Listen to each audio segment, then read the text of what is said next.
أعوذ بالله السميع العليم من الشيطان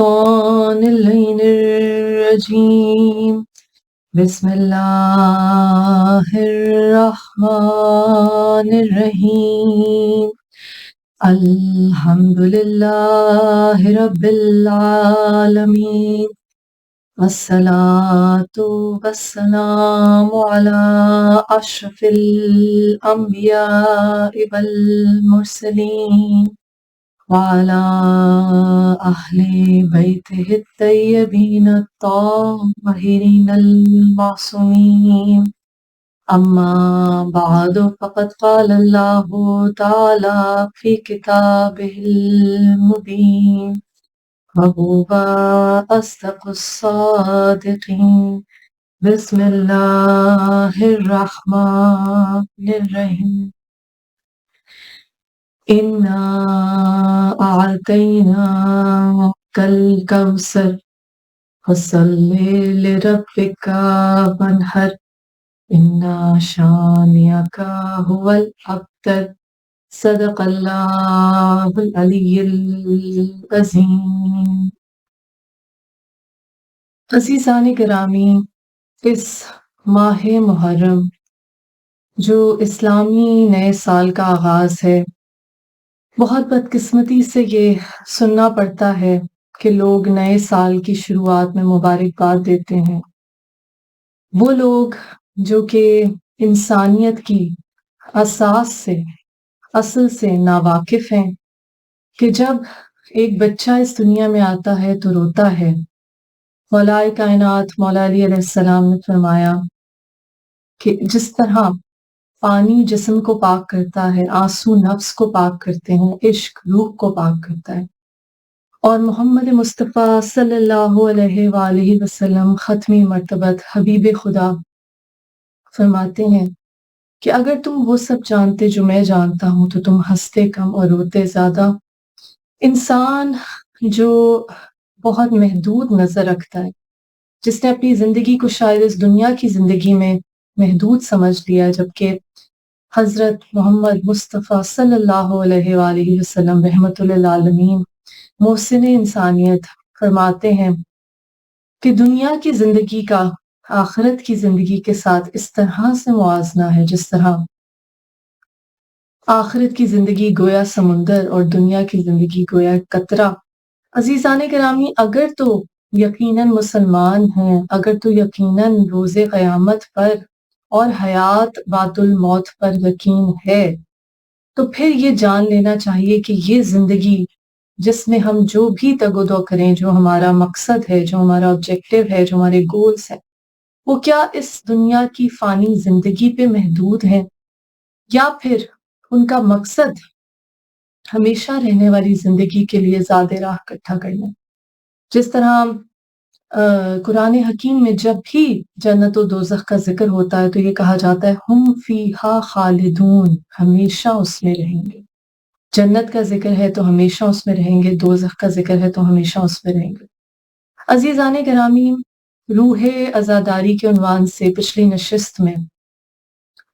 ہم نے یہ گفتگو شروع کی کہ کس طرح کربلا کی تاریخ میں کون سا پس منظر تھا، کون سے واقعات تھے، حقائق تھے جنہوں نے اس دلسوز سانحہ، اس عظیم ترین شہادت امام حسین علی مقام علیہ السلام کے اور آپ کے گھر پر ٹوٹنے والے ظلم کی بنیاد رکھی۔ عزیزان گرامی، انسان کی فطرت ہے کہ وہ تکلیف میں پریشان ہوتا ہے، روتا ہے، اور انسان تو وہ ہے کہ جو دوسرے کی تکلیف پہ پریشان ہو، کہ اپنی تکلیف پہ تو جانور بھی پریشان ہوتا ہے۔ اور عزیزان گرامی، یہ جو غم حسین علیہ السلام ہے، یہ اس حقیقت کا ثبوت ہے کہ جس کے بارے میں قرآن حکیم بار بار کہتا ہے تم اس وقت تک مومن نہیں ہو سکتے جب تک تم محمد مصطفیٰ صلی اللہ علیہ وآلہ وسلم کو اپنی اولاد، اپنے ماں باپ، اپنی جان، اپنے مال، اپنی تمام تر دنیاوی پوزیشنز، تعلقات سے زیادہ فوقیت نہ دو، اور کہا قل ان کنتم تحبون اللہ فاتبعونی یحببکم اللہ، اے نبی صلی اللہ علیہ وآلہ وسلم سے کہہ دیجئے کہ اگر تم اللہ سے محبت کا دعویٰ کرتے ہو تو مجھ محمد صلی اللہ علیہ وآلہ وسلم کا اتباع کرو، اتباع جس میں اطاعت محبت دونوں شامل ہیں، اور کہا اگر ایسا کرو گے تو پھر اللہ بھی تم سے محبت کرنے لگے گا۔ عزیزان گرامی، رسول اللہ صلی اللہ علیہ وآلہ وسلم کا ذکر وہ ذکر ہے کہ جس کے بارے میں اللہ تعالیٰ قرآن حکیم میں فرماتا ہے وَرَفَعْنَا لَكَ ذِكْرَكَ، بے شک ہم نے آپ کے ذکر کو رفعت دی، بلندی دی۔ اور محمد مصطفیٰ صلی اللہ علیہ وآلہ وسلم وہ عظیم ہستی جن کے بارے میں قرآن کہتا ہے وَمَا يَنْطِقُ عَنِ الْهَوَىٰ إِنْ هُوَ إِلَّا وَحْيٌ يُوحَىٰ، کہ بے شک یہ اپنی مرضی سے ایک حرف بھی نہیں کہتے، جو بھی کہتے ہیں بھیجی ہوئی وحی ہے اس صادق امین لسان مبارک سے جو قرآن کہتا ہے، کچھ نہیں کہتے مگر بھیجی ہوئی وحی ہے۔ یہ الفاظ ادا ہوئے حسین منی وانا من الحسین، حسین مجھ سے ہے اور میں حسین سے ہوں۔ اور پھر فرمایا رسول اللہ صلی اللہ علیہ وآلہ وسلم نے اِنَّا لِقُتْلِ الْحُسَيْنِ حَرَارَةً فِي قُلُوبِ الْمُؤْمِنِينَ لَا تَبَرَّدْ أَبَدًا، قتل حسین سے مومنوں کے دلوں میں ایسی حرارت، ایسی گرمی پیدا ہوگی جو تا قیامت ٹھنڈی نہیں ہوگی۔ عزیزان گرامی، مومن ہونے کی کتنی بڑی سعادت ہے کہ جو لوگ اس ماہ محرم کا ادراک رکھتے ہیں، اس میں ہونے والے عظیم ترین سانحہ کربلا کی معرفت رکھتے ہیں، ان کے دل اور آنکھیں دونوں اشک سے لبریز ہو جاتی ہیں، غم سے لبریز ہو جاتی ہیں۔ یہ ہماری محبت محمد مصطفیٰ صلی اللہ علیہ وآلہ وسلم کی گواہی ہے کہ نبی اکرم صلی اللہ علیہ وآلہ وسلم نے فرمایا کہ صرف حسین مجھ سے نہیں بلکہ میں حسین سے ہوں، کیونکہ آپ جانتے تھے کہ حق اور باطل کی تفریق، حق اور باطل کو جدا جدا کر دینا، واضح کر دینا، حق اور باطل کو لوگوں کے سامنے آشکارا کر دینا، یہ عظیم ترین سعادت، یہ عظیم ترین قربانی، عظیم ترین شہادت انسانیت امام عالی مقام امام حسین علیہ السلام کے حصے میں آئی۔ کچھ وجہ نہیں، کچھ عجب نہیں کہ جب ہمیں تاریخ کے صفحات ٹٹولتے ہیں تو ہمیں پتہ چلتا ہے کس طرح نبی اکرم صلی اللہ علیہ وآلہ وسلم جگہ جگہ امام حسن علیہ السلام، امام حسین علیہ السلام کی پہچان کراتے رہے۔ کبھی اپنی پیٹھ پر سوار کیا، خود سواری بن گئے، اور کسی نے کہا کتنی اچھی سواری ہے تو کہا سوار کتنے اچھے ہیں، کہا حسن اور حسین علیہ السلام جوانان جنت کے سردار ہیں، جبکہ آپ جانتے ہیں بیشتر احادیث موجود ہیں کہ جنت میں صرف جوانی کی حالت میں ہی داخل ہوں گے۔ جب رسول اللہ صلی اللہ علیہ وآلہ وسلم نے ایک بڑھیا سے مذاق فرمایا، آپ نے کہا کہ کوئی بوڑھی عورت جنت میں داخل نہیں ہوگی، جب وہ پریشان ہوگی تو آپ نے کہا سب جوان کر دیے جائیں گے، جوان حالت میں جنت میں داخل کیے جائیں گے، تو پھر وہ خوش ہو گئی۔ تو جوانان جنت کے سردار، جنت کے مالک، وہ جنہیں بار بار پہچان کروائی، حتیٰ کہ ایک مرتبہ رسول اللہ صلی اللہ علیہ وآلہ وسلم آرام فرما رہے تھے اور اپنی زوجہ کو کہا کسی کو نہ اندر آنے دیا جائے، انہیں امام حسین علیہ السلام آئے۔ شاید زوجہ نے منع کیا تو آپ نے کہا کہ نہیں، حسین اور ہے، باقی سب اور ہیں، اس لیے کہ اس دین کی حق و باطل کی پہچان، وہ کام جو 1,24,000 انبیاء نے جس کا بیڑا اٹھایا، اور رسول اللہ صلی اللہ علیہ وآلہ وسلم کی نبوت کے ذریعے خاتم النبیین ہونے کے توسط سے آپ نے نبوت کے سلسلے کو جب امامت میں منتقل کیا اور اعلان کیا غدیر خم میں من کنت مولا فہذا علی مولا، جس کا میں مولا اس کا علی مولا، اور پہچان کرائی سلسلہ امامت کی، بتایا کہ 12 امام ہوں گے۔ عزیزان گرامی، کون کون سا موقع نہیں کہ جب پہچان نہیں کرائی۔ سورہ آل عمران آیت نمبر 61 فَقُلْ تَعَالُوا نَدْعُوا أَبْنَاءَنَا وَأَبْنَاءَكُمْ، جب نجران کے عیسائی راہبوں سے مباہلے کا وقت آتا ہے تو کہا تم اپنے بیٹوں کو لاؤ، ہم اپنے بیٹوں کو لاتے ہیں، تم اپنی عورتوں کو لاؤ، ہم اپنی عورتوں کو لاتے، تم اپنے نفوس کو لاؤ، ہم اپنے نفوس کو لاتے۔ کتنوں کو بیٹا بنا کر لے کے جا سکتے تھے، لیکن نہیں، کیونکہ یہ رسالت کے بیٹے ہیں۔ جب قرآن میں کہہ دیا کہ نہیں ہے محمد تم میں سے کسی مرد کے باپ مگر وہ اللہ کے رسول ہیں، خاتم النبیین ہیں، تو جب رسالت کے بیٹے بنانے کی بات آئی تو صرف امام حسن علیہ السلام، امام حسین علیہ السلام۔ تو جو شخص بھی نبی اکرم صلی اللہ علیہ وآلہ وسلم سے محبت کے جذبات دل میں رکھتا ہے، یہ ہو ہی نہیں سکتا کہ اس غم پہ، اس صدمے پہ، اس عظیم سانحے پہ جس میں نبی اکرم صلی اللہ علیہ وآلہ وسلم خود گریہ فرماتے ہیں، جس پہ اہل بیت علیہ السلام، حتیٰ کہ اللہ اس کے فرشتے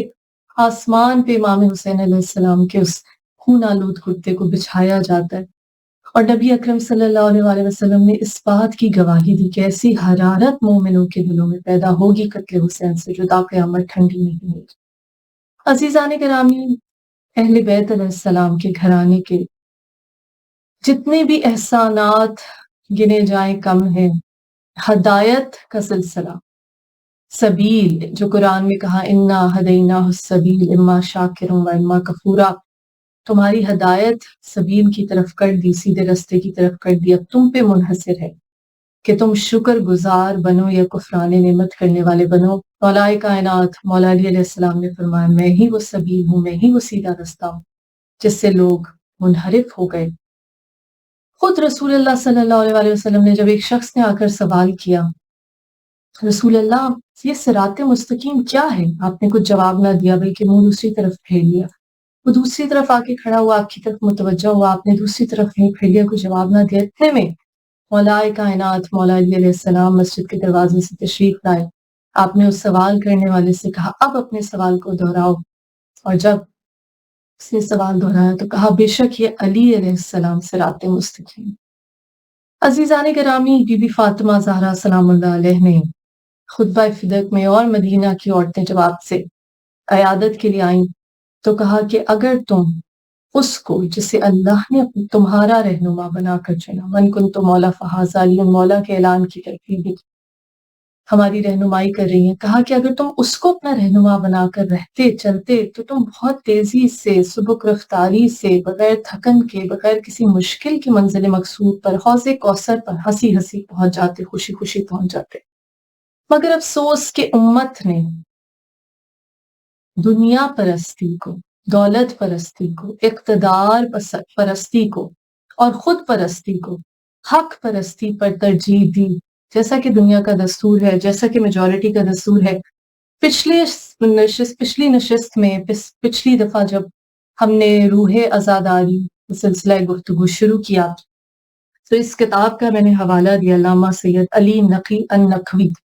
رحمۃ اللہ علیہ کی جو کتاب شہید انسانیت کے نام سے، جس میں کربلا کے تاریخی پس منظر کا جائزہ لیا گیا، اور ہم نے گفتگو کا آغاز کیا۔ ہم نے اس طرح بات شروع کی اس کتاب کے حوالے سے جو مصنف نے لکھا کہ کیا یزید کا صرف اور صرف شرابی ہونا، زانی ہونا، بد کردار ہونا ہے اس بات کا باعث تھا کہ امام حسین علیہ السلام نے اس کی بیعت نہیں کی، اور جو فسق و فجور اس نے کیا، بے شک شراب خواری، زناکاری سنگین اور کبیرہ گناہ ہے، لیکن ان گناہوں کا تعلق گناہ گار کی ذات سے ہے۔ ان گناہوں کے مقابلے میں مومنین کا دیدہ و دانستہ قتل ناحق سنگین ترین گناہ ہے، جس پر قرآن حکیم کے کھلے الفاظ میں وعید جہنم ہے۔ کہا کہ جس نے ایک انسان کو قتل کیا اس نے پوری انسانیت کو قتل کیا۔ مومن کے قتل عمدن کے سامنے شراب نوشی اور زناکاری کیا چیز ہے؟ اور یہ قتل مومن کی جزا کا جہنم ہونا اس وقت ہی ہے جب یہ مقتول مومن عام مومنین میں سے ہو، اور یہ قتل صرف ایک مومن کا ہو، تب بھی اس جرم کی سزا جہنم سے کم نہیں۔ اور اگر وہ مقتول نہ صرف مومن ہو بلکہ متقی، تہجد گزار، فقیہ، عارف اور صحابی رسول صلی اللہ علیہ وآلہ وسلم بھی ہو، تو ذرا سوچئے اس جرم کی سنگینی کس قدر بڑھ جائے گی۔ اور ایسا مقتول اگر محض ایک ہی نہ ہو بلکہ کئی ایسے مقتول ہیں تو یہ جرم کہاں سے کہاں پہنچ جائے گا۔ ایسے متواتر جرم کے مقابلے میں شراب نوشی اور عیاشی کیا چیز رہ جائے گی؟ اور یہاں جنگ صفین کا کوئی ذکر نہیں ہو رہا، نہ ہی امام حسن علیہ السلام اور مالک اشتر جیسے حضرات کو زہر دلانے کا ذکر مقصود ہے، کیونکہ اس میں تو کہیں نہ کہیں بحث کی جا سکتی ہے، حالانکہ حقائق تو روز روشن کی طرح عیاں ہیں، لیکن یہ خدا ہی جانتا ہے کہ معاویہ نے کتنے بے خطا اور کتنے ایماندار حضرات کو موت کے گھاٹ اتار دیا۔ اگر تمام واقعات جو تاریخ میں ہمیں ملتے ہیں ان کو ہم نظر انداز کر کے صرف حجر بن عدی اور ان کے ساتھیوں کے قتل ناحق پر ہی نظر ڈالیں جو مرج ازرا میں تہے تیغ کیے گئے اور 6 حضرات کو ایک ساتھ موت کے گھاٹ اتار دیا گیا، اور 7ویں شخص عبد الرحمن بن حسان کو معاویہ کی ہدایت کے مطابق زیاد نے زندہ زمین میں دفن کر دیا، زندہ درگور کر دیا۔ اور یہ وہ لوگ تھے جن کے قتل سے امام حسین علیہ السلام اور حتیٰ کہ حضرت عائشہ بھی انتہائی دردناک ملول اور شاکی ہوئی۔ حضرت عائشہ نے تو ان لوگوں کی علمی طاقت اور فقہی قابلیت کے اعتبار سے ان کو عرب کا سر اور دماغ قرار دیا تھا۔ ان کے قتل سے باز رکھنے کے لیے حضرت عائشہ نے عبد الرحمن بن حارث بن ہشام کو معاویہ کے پاس بھیجا اور کہا کہ معاویہ تم حجر اور ان کے اصحاب کے بارے میں خدا سے ڈرنا۔ لیکن حضرت عائشہ کے قاصد مذکور کے وہاں پہنچنے سے پہلے ہی یہ کامل الایمان حضرات قتل کیے جا چکے۔ ان بے خطا لوگوں کے قتل کی خبر سن کے حضرت عبداللہ بن عمر چیخیں مار مار کر رونے لگے۔ ربیع بن زیاد حارثی حاکم خراسان نے درد مند ہو کر جمعہ کے دن اس امر کی دعا کی کہ خداوندہ اب جلد ربیع کی یعنی میری روح کو بھی قبض کر لے، اور مجمع سے خواہش کی کہ وہ آمین کہے، چنانچہ وہ مسجد سے نکلتے ہی گر کر مر گئے۔ یہاں تک کہ صحابی رسول عمر بن حمق الخزائی جن کو پیغمبر صلی اللہ علیہ وآلہ وسلم نے خود سلام بھجوایا تھا، اور جو بقول امام حسین علیہ السلام ایسے صالح اور عبادت گزار تھے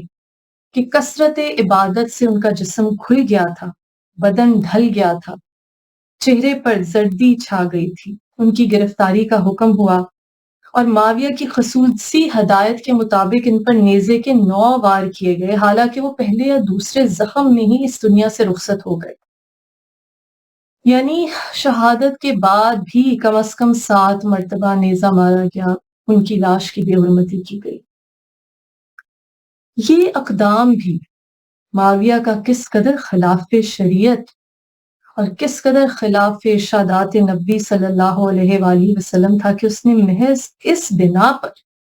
کہ اس کے باپ ابو سفیان نے مادر زیاد سے خلاف شریعت تعلق قائم کیا ہوا تھا، زیاد کو اپنا بھائی بنایا اور ابن ابی سفیان قرار دیا۔ امیر شام کے ہاں گانے والوں کی قدر و منزلت ہوتی اور سرور و نشاط کی محفلیں جمتی۔ مقدام بن معدی کرب نے خود معاویہ سے کہا کہ میں تمہارے ہاں سونے کا پہننا، درندہ جانوروں کی کھال پر بیٹھنا، مقام حاجت کا رخ قبلہ ہونا، یہ سب کچھ دیکھ رہا ہوں جو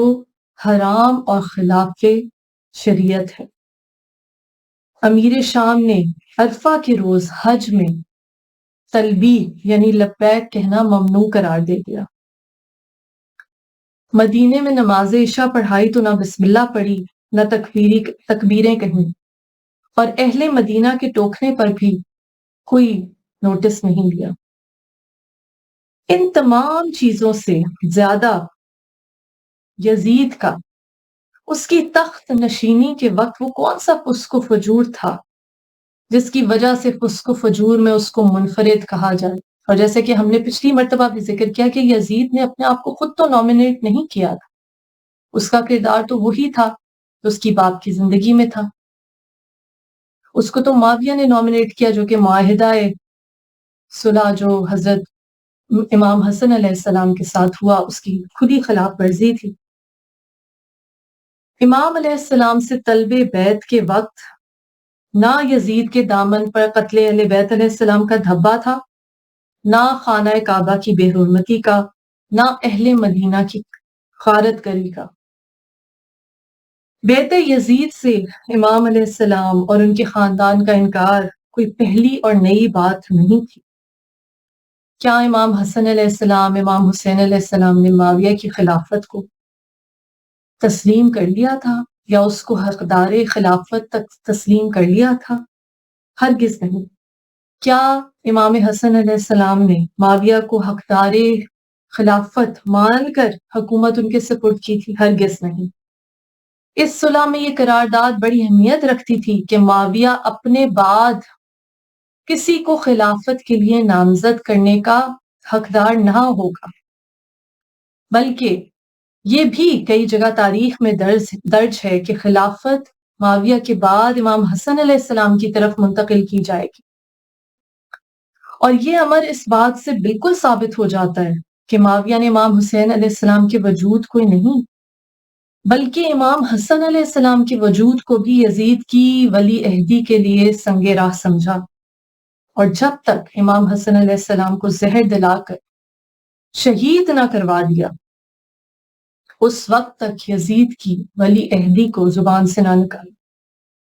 عزت و وقار کے اعتبار سے امام حسن علیہ السلام، امام حسین علیہ السلام دونوں بھائی یکساں تھے۔ پھر یہ کیا بات ہے کہ جب تک امام حسن علیہ السلام زندہ رہے یزید کی ولی عہدی کا اظہار نہ کیا گیا، اور شہادت امام حسن علیہ السلام کے بعد امام حسین علیہ السلام کی موجودگی میں یزید کی ولی عہدی کا چھپا ہوا منصوبہ کھل کر سامنے آ گیا؟ اگر محض امام حسن علیہ السلام کا وقار مانے تھا تو وہی وقار امام حسین علی مقام علیہ السلام کا بھی تھا۔ صرف امام حسن علیہ السلام کو زہر دلانا اور اس کے بعد 10 برس تک امام حسین علیہ السلام کو زندہ چھوڑے رکھنا، ان کے خلاف کوئی ایسا حربہ استعمال نہ کرنا جن سے خاکم بدہن ان کی شمع حیات گل ہو جائے، اس کی کوئی نہ کوئی وجہ ہے، اور وجہ یہی ہے کہ صلح نامے میں امام حسن علیہ السلام کے نام کی تخصیص سے یہ بات آ چکی تھی کہ معاویہ کے بعد خلافت پھر امام حسن علیہ السلام کی طرف منتقل ہو جائے گی۔ اس شر نے یہ مسئلہ صاف کر دیا کہ امام حسن علیہ السلام نے صرف عارضی طور پر نظام حکومت معاویہ کے سپرد کیا تھا، وہ مستقل خلیفہ قرار نہیں دیے گئے، کیونکہ شیعہ سنی دونوں اس نقطۂ نظر پر متفق ہیں کہ ہر خلیفہ کو حق ہے کہ وہ اپنے بعد کے لیے خلیفہ معین کرے اور خلیفہ ما بعد کی تصریح کرے، جیسا کہ ابو بکر نے عمر کو معین کیا۔ عمر نے خلافت کو 6 نامزد افراد میں مختصر کیا۔ نامزدگی دونوں حضرات نے کی اور وہ عموماً تسلیم کی گئی۔ مولائے کائنات مولا علی علیہ السلام نے اپنے بعد امام حسن علیہ السلام کو نامزد فرمایا، اور ہر امام اسی طرح اپنے بعد کے لیے نامزد کرتا رہا، جبکہ دونوں مذہب میں ہر خلیفہ کا حق کے استخلاف موجود ہے مگر غیر خلیفہ کو تو نہیں۔ تو اس کے معنی یہ ہوئے کہ اگر خلیفہ ہوگا تو اس کو حق کے استخلاف بھی ہے، اور جس کو حق کے استخلاف نہیں تو وہ خلیفہ بھی نہیں۔ لہٰذا یہ شرط کہ معاویہ کو حق کے استخلاف نہ ہوگا رکھی ہی اسی لیے گئی تھی کہ دنیا ان کو کہیں حتمی خلیفہ یا خلافت کا حقدار نہ سمجھ بیٹھے۔ اگر ان کو خلیفہ مان کر حکومت دی گئی ہوتی تو ان کو استخلاف کے لیے بے بس کیوں کیا جاتا، جبکہ شیعہ سنی کسی کے یہاں بھی کوئی خلیفہ اس حق کے استخلاف سے محروم نہیں۔ تعجب یہ ہے کہ عموماً اہل نظر نے بھی اس شرط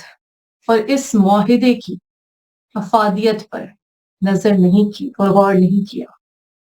جب یہ بات ثابت ہے کہ امام حسن علیہ السلام اور امام حسین علیہ السلام اور آپ کے خاندان اور ماننے والوں نے معاویہ کی خلافت کو تسلیم ہی نہیں کیا تھا، جیسا کہ اردی بنت عبد المطلب کی اس گفتگو سے ثابت ہے جو معاویہ سے ہوئی، اور یہ کتاب شہید انسانیت اس میں بھی مذکور ہے، تو انکار بیت یزید اس گھرانے کی طرف سے ہرگز کوئی پہلی مثال نہ تھی۔ حق تو یہ ہے کہ مولائے کائنات مولا علی علیہ السلام سے لے کر 11ویں امام تک ہر امام کا مستقل یہ شعار رہا کہ اپنے اپنے عہد کے حکمران کی حکمرانی کو برداشت ضرور کرتے رہے، اور کسی امام نے بھی اپنے حق کی حکومت کو حاصل کرنے کے لیے قتال و جدال نہیں کیا، لیکن ان میں سے ایک امام نے بھی کسی کا استحقاقاً خلیفہ ہونا تسلیم نہیں کیا۔ عزیزان گرامی،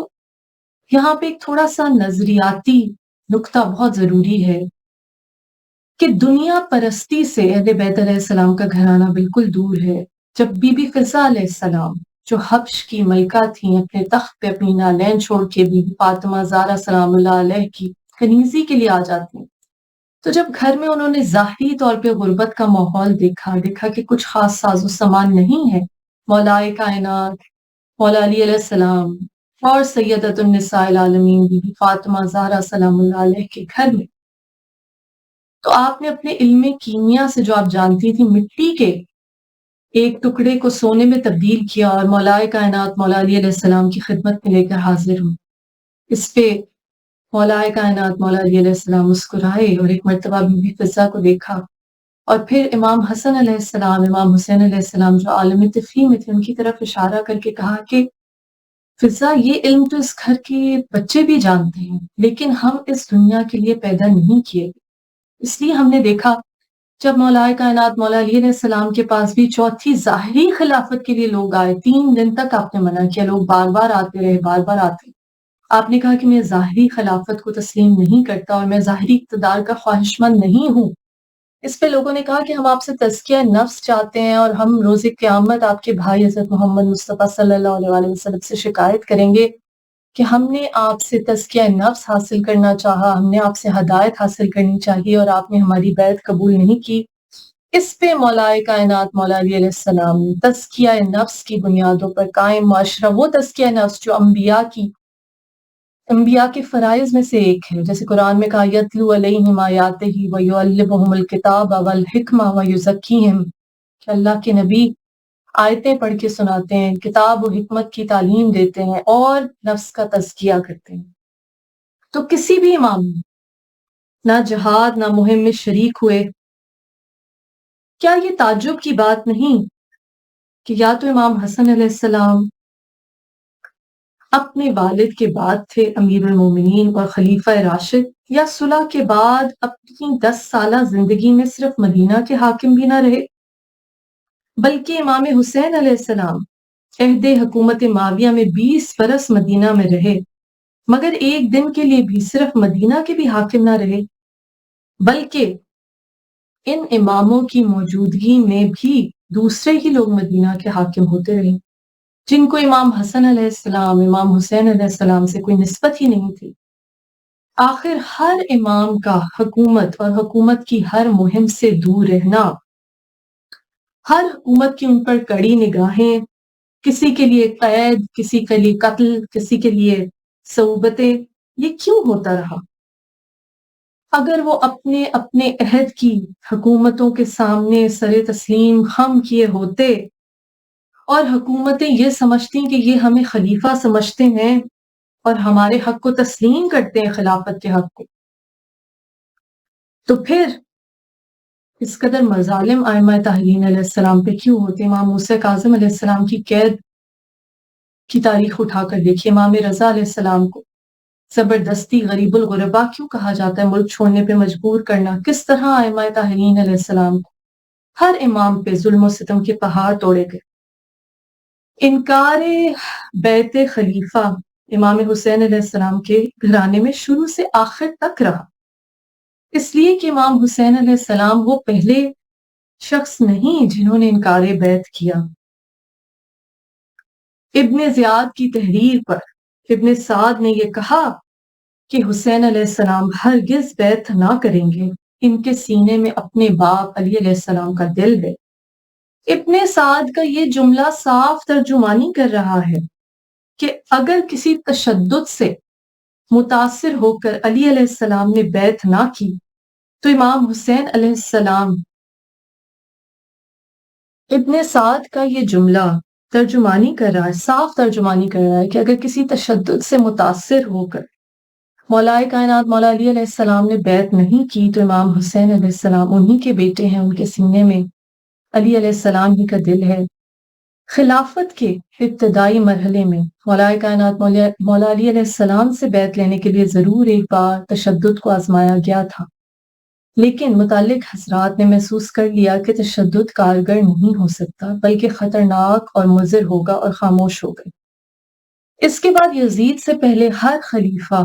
اس نظریے پر رہا کہ افراد اہل بیت علیہ السلام جب ہماری خلافت کی بنیاد پر ہم سے جنگ آزمان نہیں تو ہم ان کے ترک بیعت پر ان سے جنگ کیوں کریں؟ یزید پر جوانی اور حکومت کا نشہ سوار تھا، اس کو آل محمد صلی اللہ علیہ وسلم کی قوت ارادی کا صحیح اندازہ ہی نہ تھا۔ اس نے تشدد کی انتہا کر دی، مگر امام تو امام، اس گھر کا کوئی بچہ، بڑا، غلام، کنیز، فدائی، شدائی، کسی کو بھی اس کے مقام عزم سے نہ ہلایا جا سکا۔ لہٰذا امام حسین علیہ السلام کا طرز عمل کوئی نیا طرز عمل نہ تھا، البتہ جو طرز عمل امام حسین علیہ السلام کے ساتھ اختیار کیا گیا وہ ضرور نیا تھا۔ اب ہم کچھ روشنی ڈالتے ہیں انکار بیعت کے سبب پر۔ تمام کائنات عالم کا خالق صرف ایک ہے جس کا کوئی دوسرا شریک نہیں، جو اس کے سوا ہے وہ اس کا بندہ ہے۔ جب تمام مخلوق کا خالق صرف ایک ہے تو اس مخلوق پر اطاعت بھی صرف اس ذات کی واجب ہوتی ہے۔ قرآن حکیم میں بہت سی متعدد آیات ہیں جو اقتدار اعلیٰ کے بارے میں، اور کہا گیا ہے کہ اقتدار نہیں مگر اللہ کا، چاہے وہ دوسرا شان و شوکت، عزت و طاقت کے اعتبار سے کتنا ہی بلند کیوں نہ ہو، وہ بھی مخلوق ہونے میں اسی مخلوق کی مثل ہے۔ لہ الخلق و لہ الامر، خالق بھی وہی ہے، عامر و حاکم بھی وہی، صاحب امر بھی وہی ہے، صاحب خلق بھی وہی۔ البتہ اگر وہ خالق ہی کسی کی اطاعت کا حکم دے دے تو یہ اطاعت کسی کی اپنی وجاہت کی بنا پر نہ ہوگی بلکہ حکم خدا کی اطاعت اور صرف خدا کی اطاعت ہوگی۔ جیسے جب اللہ تعالیٰ نے حضرت آدم علیہ السلام کے پتلے میں اپنی روح پھونکی، کہا نفخت فیہ من روحی، کہ جیسے ہی میں اپنی روح پھونکوں فقعوا لہ ساجدین، فرشتوں سب کے سب سجدے میں گر جانا۔ وہی فا جو من کنت مولا فہذا علی مولا میں ہے کہ جس کا میں مولا جیسے ہی میں مولا، اس کا اس وقت علی مولا۔ رسول اللہ صلی اللہ علیہ وسلم نے فرمایا اسی طرح اللہ تعالیٰ نے کہا نفخت فیہ من روحی فقعوا لہ ساجدین، جیسے ہی میں اپنی روح پھونکوں تو سجدے میں گر جانا، اور سب سجدے میں گر گئے الا ابلیس۔ قرآن کے الفاظ ہیں۔ پھر اللہ تعالیٰ نے کہا جب ابلیس نے انکار کیا اور کہا اللہ تجھے تو سجدہ کروں گا لیکن اس خاک کے پتلے کو، اس جسد خاکی کو، آدم کو سجدہ نہیں کروں گا، غیر اللہ کو سجدہ نہیں کروں گا، تو اللہ تعالیٰ فرماتا ہے طاعتی ما اریدو لا ما تریدو، میری اطاعت ایسے کرو جیسے کہ میں چاہتا ہوں، جیسے میرا ارادہ ہے، نہ کہ جیسے تیرا ارادہ ہے۔ تو جب اللہ تعالیٰ نے کسی کی اطاعت واجب کی تو اس کی اطاعت حکم خدا کی اطاعت ہوگی۔ اطیعوا اللہ و اطیعوا الرسول و اولو الامر منکم، اطاعت کرو اللہ کی، رسول کی، اور جو اولو الامر ہے۔ جس کی اطاعت کا حکم خدا نے دیا، اس حکم خدا کی مخالفت خدا کی ہی نافرمانی ہوگی۔ جیسے یا ایھا الذین آمنوا اطیعوا اللہ و اطیعوا الرسول و اولو الامر منکم۔ اولو الامر، صاحب امر، اس کی تشریح میں ایک بہت خوبصورت روایت ہے کہ جب مولا کائنات مولا علی علیہ السلام نے ایک مرتبہ فرمایا جو مرے گا جہاں مرے گا مجھ علی کو دیکھے گا۔ کسی دل جلے نے پوچھا ایک لمحے میں تو مولا کتنے ہی لوگ لقمہ اجل چکھتے ہیں، آپ کیسے ہر جگہ موجود ہوں گے؟ حالانکہ وہ یہ نہیں جانتا تھا وہی علی ہیں جنہوں نے بدر میں جس سے پوچھا کس نے تیرے باپ بیٹے بھائی بھتیجے کو مارا تو کہا علی نے علی نے علی نے، وہی علی علیہ السلام جو آسمان پر فرشتوں میں روٹیاں بھی بانٹ رہے ہیں اور زمین پر لوگوں کی بھوک مٹا رہے ہیں، وہی مولا کائنات مولا علی علیہ السلام۔ تو آپ نے کہا کیا تم نے قرآن میں پڑھا نہیں؟ قل الروح من امر ربی، کہہ دو روح میرے رب کا امر ہے۔ جب تک اولو الامر موجود نہ ہو، ملک الموت اللہ کے اس امر کو، صاحب امر جب تک موجود نہ ہو، ملک الموت اللہ کے امر یعنی روح کو قبض نہیں کر سکتا، تو جو مرے گا جہاں مرے گا مجھ علی کو دیکھے گا۔ سبحان اللہ۔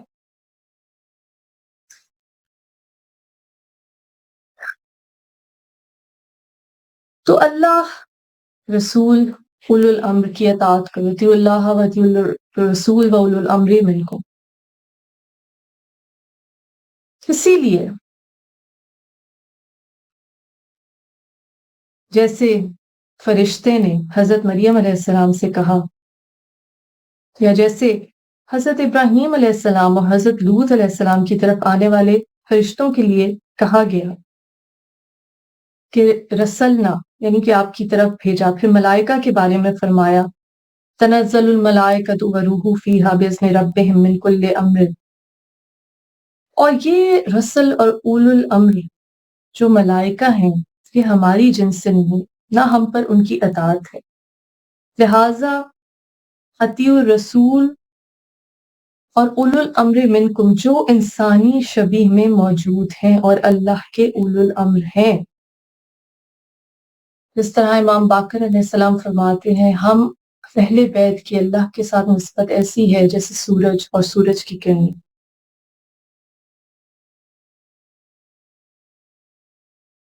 اللہ کی اطاعت، رسول کی اطاعت، اولو الامر کی اطاعت ہر مومن پر فرض کی گئی۔ اس کا مطلب ہے کہ رسول اور اولو الامر کا ہر حکم مطابق مشیت الہی ہے،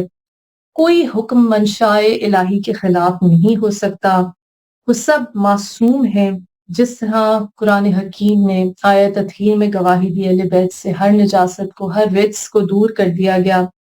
جس طرح رسول نہ کوئی خود سے ہو سکتا ہے نہ غیر خدا کے بنائے سے بن سکتا ہے، اسی طرح اولو الامر کا تعین بھی من جانب اللہ ہے، اسی لیے ان کی اطاعت بھی ہر امر میں بے امر اللہ ہے۔ بلکہ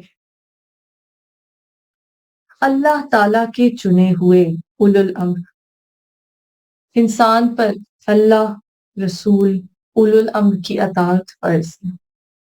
جو مطلق اور بغیر کسی قید کے ہے، مگر اس اطاعت کے لیے جبر نہیں۔ جس کا دل چاہے اطاعت کرے، نہ چاہے نہ کرے، مگر دنیا میں جہاں اطاعت کی بہترین مثالیں موجود ہیں وہاں ابلیس کی پہلی مثال سے لے کر ترک اطاعت کی آخری مثالیں بھی ہیں۔ حد یہ ہے کہ خدائے حقیقی کے مقابلے میں خدا بن گئے یا بنا لیے گئے۔ رسول صلی اللہ علیہ وآلہ وسلم اور پہلے آنے والے رسولوں کے مقابلے میں رسول اور اولو الامر کے مقابلے میں اولو الامر بنا لیے گئے۔ خدائے حقیقی نے تو اپنے رسول اور اولو الامر کی اطاعت کے لیے کوئی جبر نہیں روا رکھا تھا، جیسے کہا لا اکراہ فی الدین، دین میں کوئی جبر نہیں، لیکن مقابلے والوں نے جبر و تشدد سے مطیع بنانا چاہا۔ یہیں سے حق اور باطل کا فرق نمایاں ہو جاتا ہے۔ حق اپنے منوانے کے لیے کبھی تشدد نہیں کرتا، کیونکہ حق اپنے نہ مانے جانے پر بھی حق ہی رہے گا، مگر باطل اگر تشدد سے کام نہ لے تو وہ مانا کیسے جائے گا، اور نہ مانا جائے تو رہے گا کیا؟ یہی وجہ ہے کہ خدا، رسول، اولو الامر اپنے منوانے کے لیے کبھی نہ برد آزمان نہیں ہوئے۔ خدائی کا دعویٰ ہو یا نبوت اور امامت کا، اگر محض دعوے کی حد میں رہے تو ان میں سے کسی کو بھی حرب و قتال کی ضرورت نہیں۔ اپنی جگہ جس کا جو دل چاہے وہ کہتا رہے، یہ سب برداشت کیا جا سکتا ہے اور برداشت کیا گیا ہے۔ لیکن اگر خدائی کا مدعی چاہے کہ خود خدا بھی اس کو خدا مان لے، رسالت کا مدعی چاہے کہ اگر رسول برحق بھی اپنی رسالت کو خیر بات کہہ کر اس کو رسول مان لے، ولایت و امامت کے مدعی اگر یہ چاہیں کہ اولو الامر بھی ان کو اولو الامر تسلیم کر لیں، تو یہ ہر ایک کے لیے ایک ناقابل برداشت، ناممکن اور محال بات ہو جائے گی۔ اگر خدا نے غیر خدا کو خدا مان لیا نعوذ باللہ، تو یہ بات تو بات کی ہے کہ وہ مانا ہوا خدا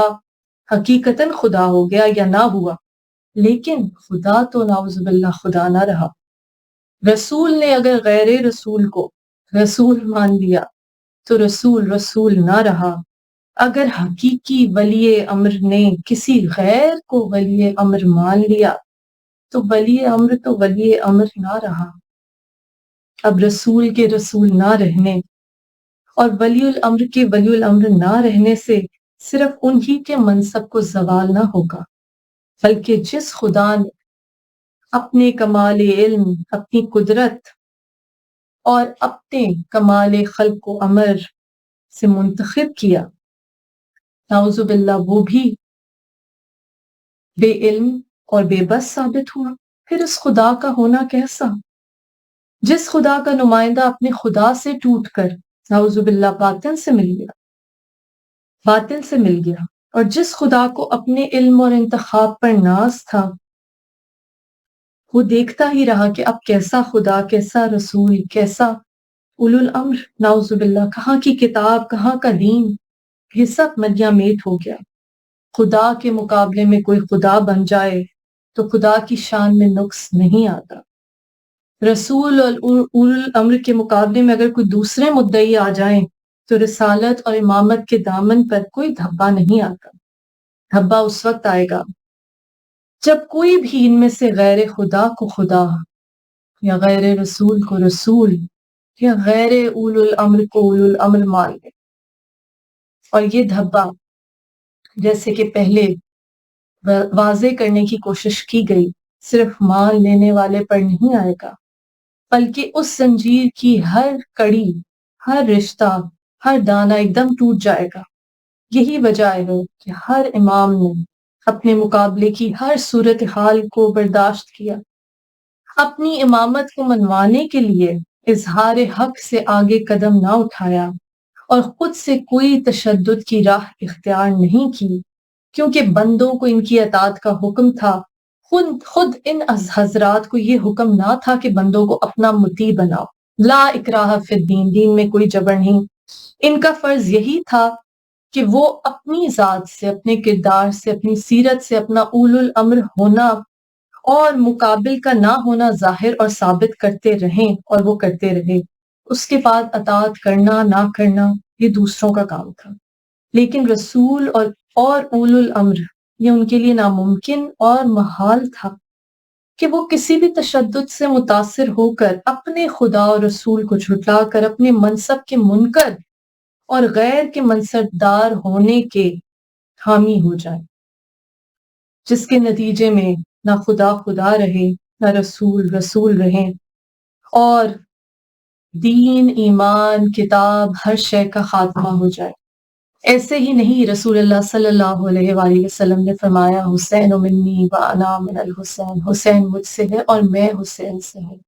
ایسے ہی نہیں، خواجہ معین الدین چشتی اجمیری رحمت اللہ علیہ فرماتے ہیں دین است حسین، دین پناہ است حسین،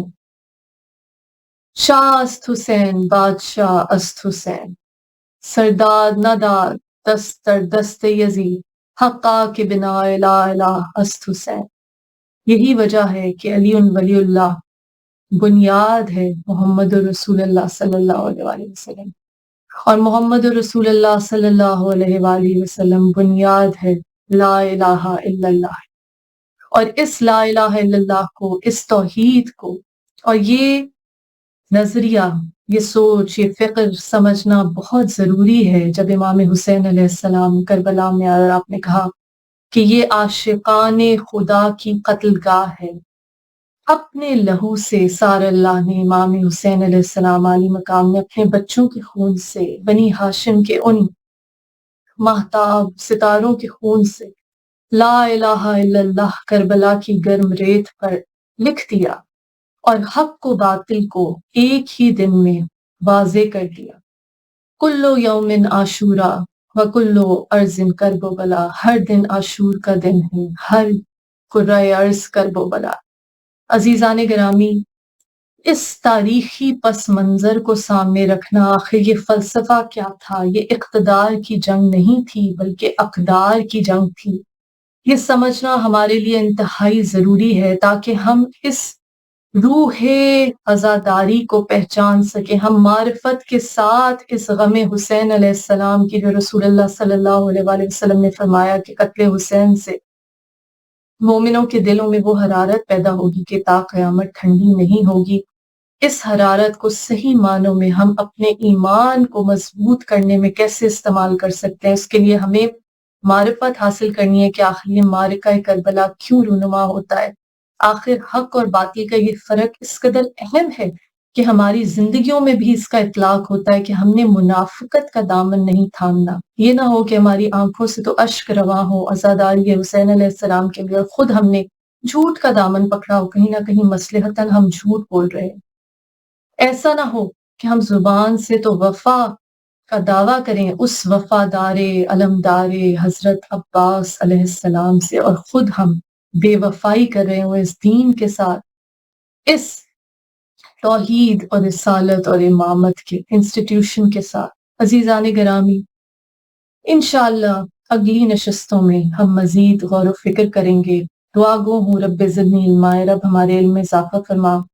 یا اللہ، جو ناظرین اس نشست میں میرے ساتھ شامل ہوئے، تو علیم بذات صدور ہے، دلوں کے حالات جانتا ہے، اپنی بارگاہ میں ان کی دلی حاجات کو قبول و منظور فرما۔ یا اللہ، ہمیں توفیق دے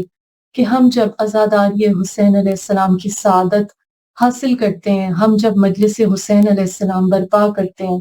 مکتب حسینی میں بیٹھنے کا شرف حاصل کرتے ہیں، تو پھر ہم اپنے نفس کو، اپنی روح کو، اپنے ذہن کو،